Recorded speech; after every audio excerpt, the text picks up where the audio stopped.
again, the toll rises.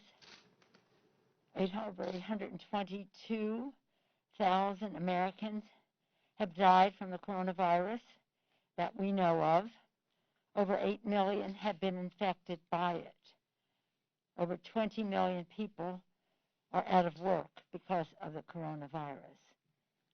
It is urgent that we come to agreement to crush the virus, to put money in the pockets of the American people, and to honor our heroes, our state and local workers, our healthcare workers, our police and fire, first responders, our transportation, sanitation, food workers, our teachers, all of whom make our society function and run, many of whom risk their lives to save lives, and now they may lose their jobs, and over 1 million already have, because we have not honored them. We use all authority to thank them and honor them and wish them well.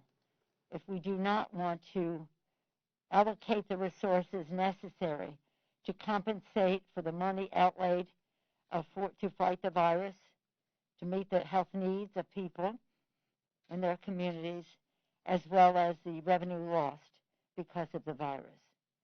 So we are, again, to protect the lives, the livelihood, and the life of our democracy, we continue to be engaged in negotiations, and I am hopeful that we will be able to reach agreement. We've made good progress this week on the subject of crushing the virus. Crushing the virus. We're so long overdue to have a national strategic plan based on science, funded adequately in order to get the job done. I don't know who or what the administration was relying on since February to neglect or to avoid or decide not to crush the virus. But we have made progress this week because we will not go forward unless we get to the heart of the sadness of the matter and sadness of the matter. We are not going to be opening up our schools and our economy safely unless we crush the virus. So I'm pleased that we have reached a point where we at least, they still haven't completely signed off on it, but I think we're just about there, that we will allocate, again, the resources and the policies necessary to do that. Health comes into a number of things: testing, tracing, treatment, sanitation, separation, mask wearing, all of the things that science tells us would have stopped the spread of this virus. In fact, a report this morning that had well over 100,000 people who could have been saved if we had engaged in those practices as science dictated, but was not followed. Also, is how we fund the healthcare providers, and that is something that we're reaching agreement on, as well as how we fund the vaccination, the vaccine, and the distribution of the vaccine, and how we meet the health needs of people who have lost their jobs and therefore lost their health care, are on unemployment, how we come with some assistance for health care to them. So that's the health care package that I think we're at a good place on. The issue of educating our children. I mentioned safety in the workplace and safety in our schools. Essential to crush the virus to make that happen. But in the meantime, our schools should be the safest places in America for our children to learn. Children learning, parents earning. If children can go to school, parents have an easier time of it to go to work. The workplace has to be safe, and that's part of our discussion here. But let me spend a moment on the schools, because it relates to everything we need to do for our children. It only takes, in other words, we can make our schools safe. It only takes money, and really not that much more money than that they have in the bill. But it's not just the money, it's how it is spent. For our schools, we need more space, more classrooms, and therefore more teachers, more support staff. We need better ventilation, technology to address some of the learning responsibilities that we have for our children. It's hard to understand why we would shortchange our children by holding back on what we need to do for our schools. So that remains one of our questions, and I'm hopeful. We exchanged text. We just sent them the most recent text. And in that text, we talk about why we need those resources. And our provenance of our numbers, are the American Association of School Superintendents, well-documented, institutional, academic, scientific basis as to why we need more resources to make our schools safe for our children. It seems to me that should be our highest priority, because children are affected so drastically by not being able to go to school. And many children are affected by the virus. You've heard me say again and again, if you're an African American child, you are 5 times more likely to go to the hospital for COVID than a white child. If you're an Hispanic child, you are 8 times more likely to go to the hospital for COVID than a white child. More people of color have died of coronavirus than white people. And that's why our Crush the Virus testing, tracing, treatment was so important, because we have to do what we need to do to make it happen and to see the impact in the minority community, which they had erased from the bill, but now it is back. So the children, again, from the standpoint of COVID, are affected. From the standpoint of school safety are affected. And another point that affects the children is one thing that we have not received a positive answer yet, but I had been hopeful, we'll see, was to help children in families who've lost their jobs because of COVID, or children who are in families that are falling into poverty. The figures range from 6 to 8 million families more have fallen into poverty because the CARES Act benefits are running out. This can't happen in our country. How can we have a bill that sustains a CARES Act provision that gives $150 billion, $150 billion to the wealthiest families in our country, and won't give a third of that to the neediest families in our country so that they can get back on their feet? The economists in every place on the scale in terms of philosophy and experience, whether they're secretaries of the Treasury or some other academics, they have told us that the best dollars we can spend are the dollars we spend on the neediest. The neediest. They need the money the most, and therefore they will spend it the fastest, injecting demand into the economy, creating jobs. Stimulus. It's also the right thing to do for our families, but it is also stimulus. And that holds true of what we have in the Earned Income Tax Credit refundability, the Child Independent Tax Credit refundable, the Child Tax Credit. It makes a tremendous difference in the lives of these families as they hopefully will return to work and more work, because some of them are still working. These are the working poor. Essential to our children's well-being, whether it's their education or their health or their economic security, is honoring our heroes. I talked about them before. And again, we're not going to have safe schools unless we have strong support not only from the federal government, but also from state and local government, who largely fund, over 90% of education is funded public education is funded at the state and local government.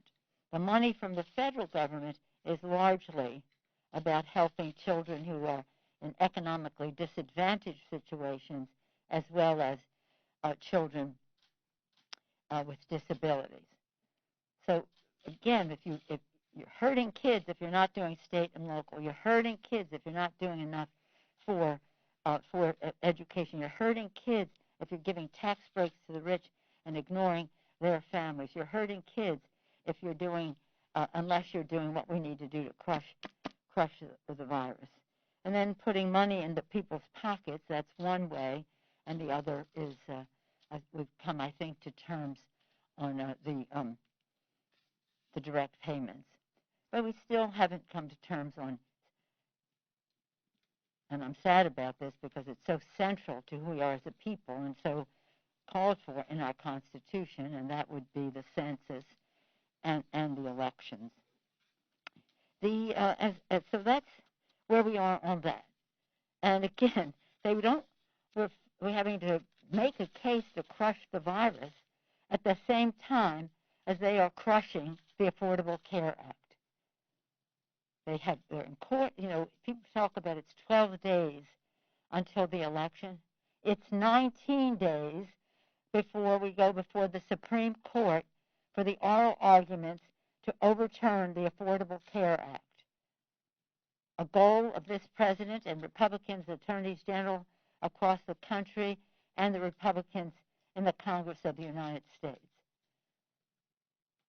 That's why they're in such a hurry to confirm a justice who shares their view, as she has written, who shares their view and she's even written about it and criticized the Chief Justice for his support of it. But even on top of all of that, Senator Feinstein asked the nominee if she believed that the Medicare was constitutional, and she could not respond. She did not give an answer to that. She said she could not answer that question in the abstract. Here we have a nominee endangering one of the most sacred American pillars of health and financial security for seniors and their families. I cannot answer that in the abstract. Is Medicare constitutional? No surprise to any of us here, because for years we've been hearing the Republicans say Medicare should wither on the vine. Medicare should wither on the vine. So we have a lot at stake in this nomination, and therefore all the more at stake in this election. One of the things I got the most calls about the hearings was what she said when she was asked about the climate crisis. She said it was asked if it were happening, and she said she was asked about the scientific fact that climate change is happening. She called it controversial. I'm certainly not a scientist. I've read things about climate change. I would not say I have firm views on that. Really? Defiance of science. We see it throughout everything we do. Defiance of science and not facing up to the coronavirus. So many months ago, where so many lives could have been saved. Defiance of science in terms of saving our planet. Defiance of science and recognizing the need for the Affordable Care Act to meet the needs, the health needs, and in effect the financial needs of America's families because of the cost of health care. And that's exactly what is on the ballot, the Affordable Care Act. The Affordable Care Act and the preventive care benefits that are in it, they will be gone and no longer required, because insurance companies will no longer be required to cover essential preventive services, which are some of the most popular aspects of the bill. The most well-known benefit that will be gone is the pre-existing condition protection. That benefit will be gone. Insurers will be able to deny people coverage because of pre-existing conditions. And now COVID has added millions of people to that list. Already about 150 million families are affected by the pre-existing condition challenge and therefore benefit from the Affordable Care Act. Medicaid expansion, states will lose their funding for the Medicaid expansion. And this is, people think of it as a poor children's initiative, and it is, thank God.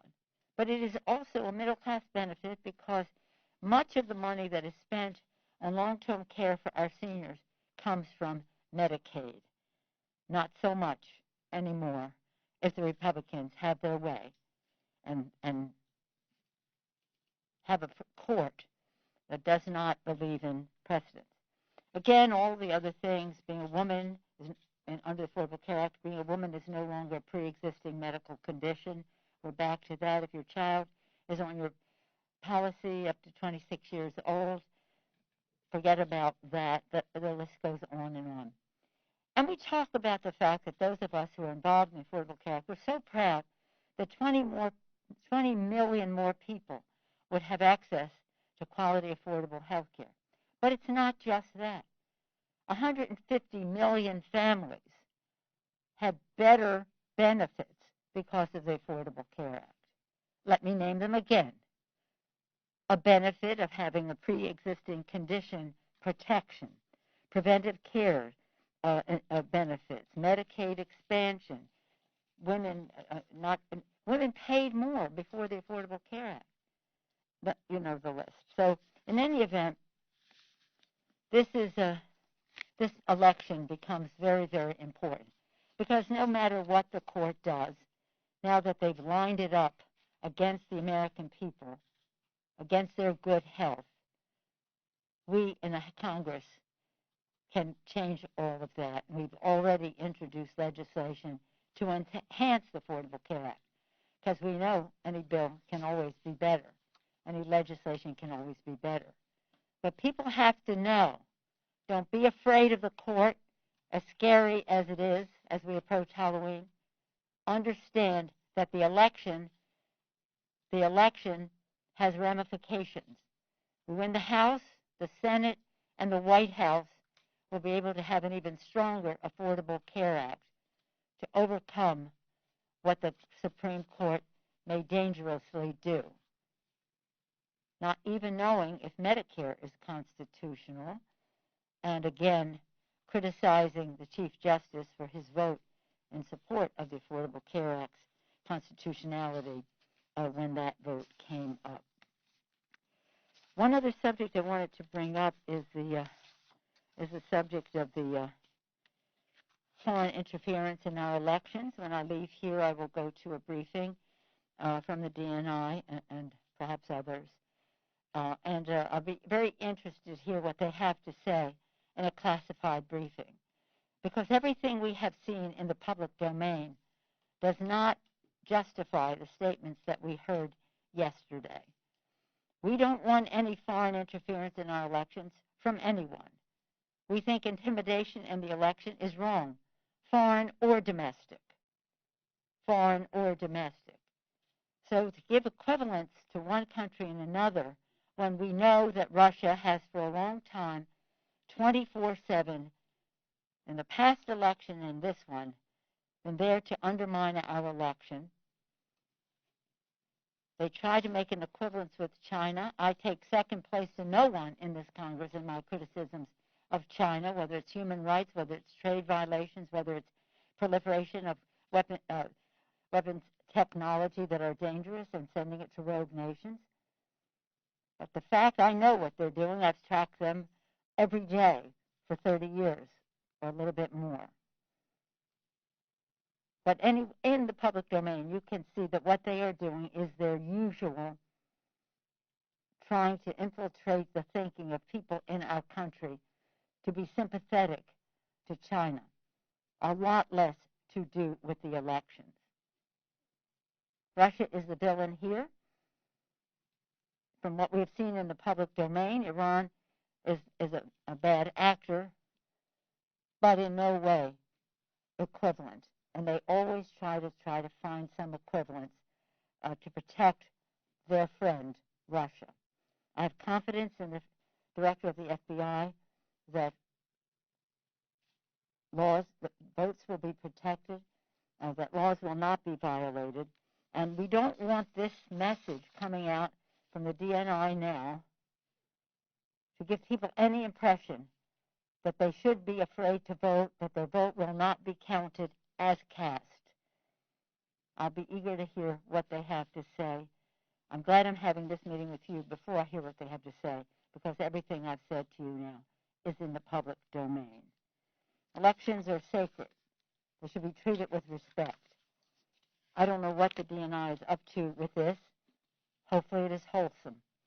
That remains to be seen. Again, I urge everyone to vote. There's a lot of poison out there. Best antidote to the poison is the vote, is the vote. Over 30, is it over 30 million people have voted by now?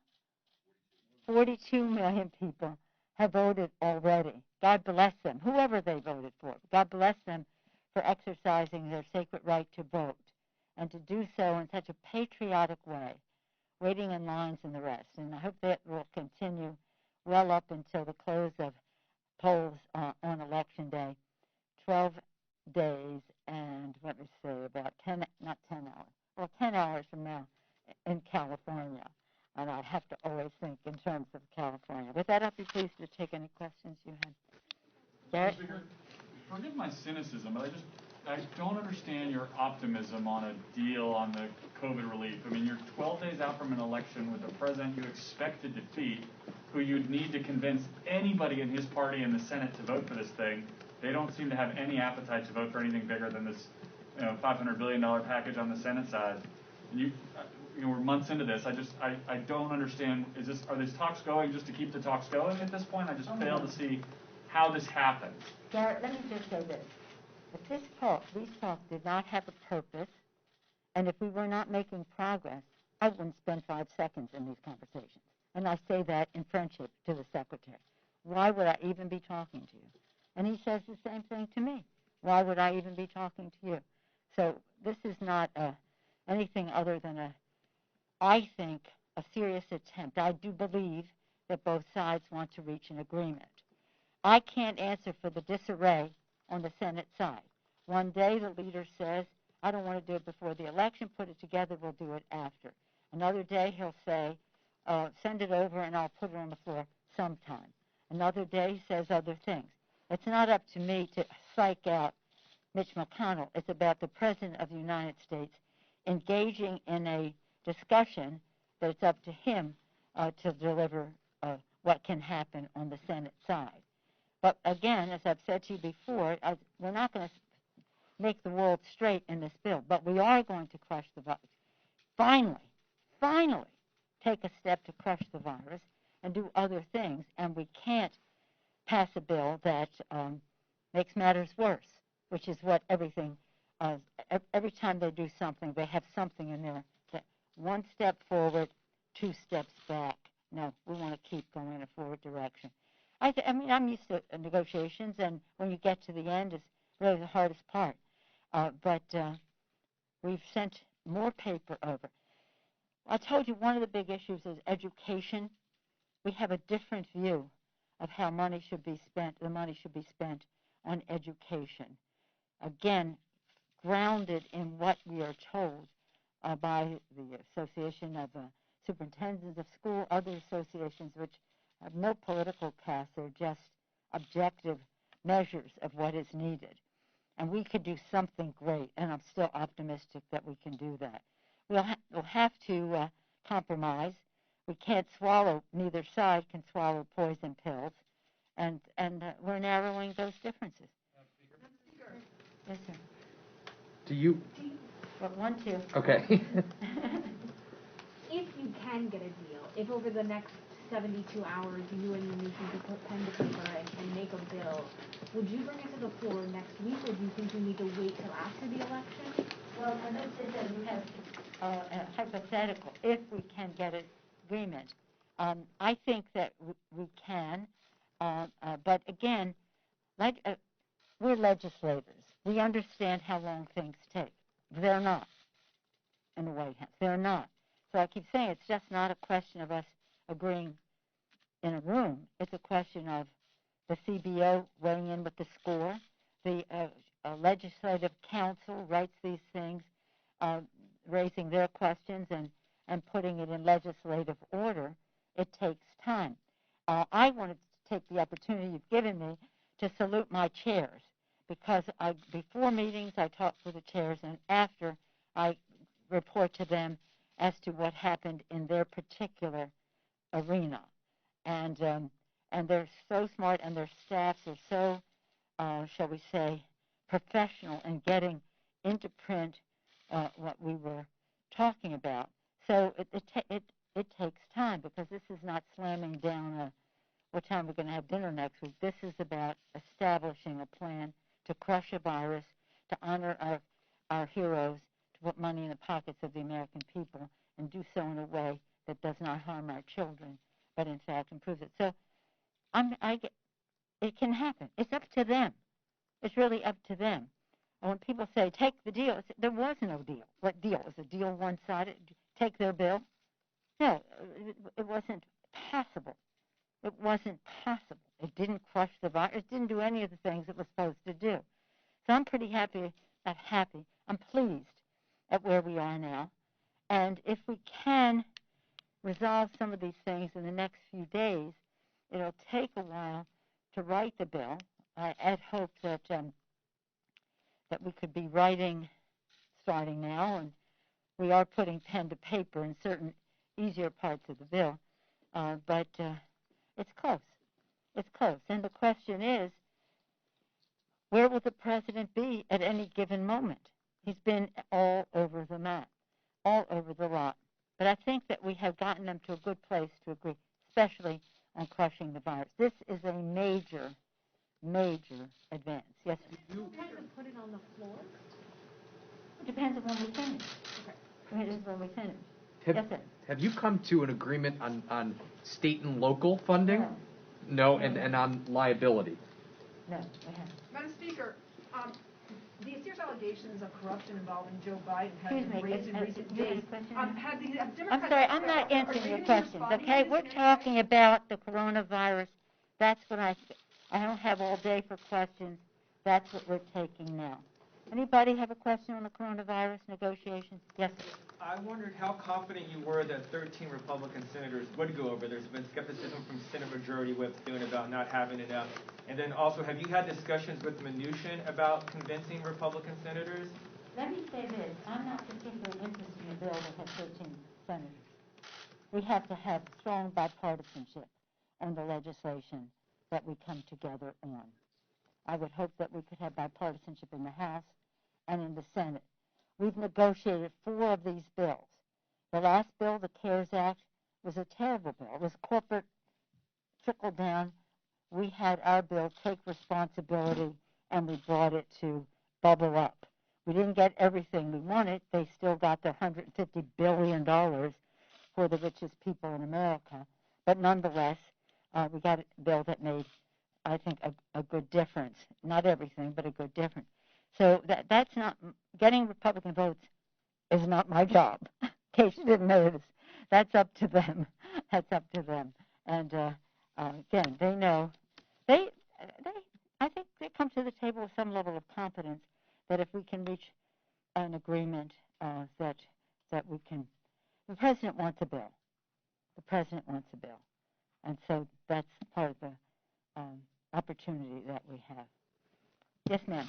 Forgive me on that. You say the president wants a deal. The president wants a deal until the minute he decides that he doesn't want a deal. That's right. So how do you... It's called disarray. Mitch McConnell, the president.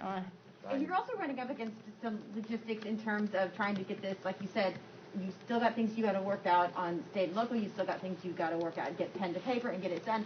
So that comes up against actual election days. So is it more important to get it done before election day, or is it more important to get it done and you don't really care when that happens as long as it gets done? Like, are you willing to wait until after to get what you want, or do you need it before?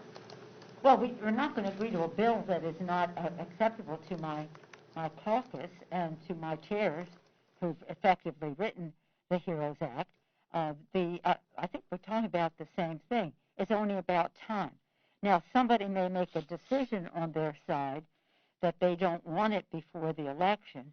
I think it is in range for us to pass it before the election. But it's not up to me to decide what the Senate does. That's a conversation between the president and the majority leader. But we wouldn't take less of a bill to get it sooner. We want the best bill in range. And again, as I've said, and I'll end with this, what I say is help is on the way. It will be bigger. It will be better. It will be safer. And it will be retroactive. Thank you all. Bye-bye.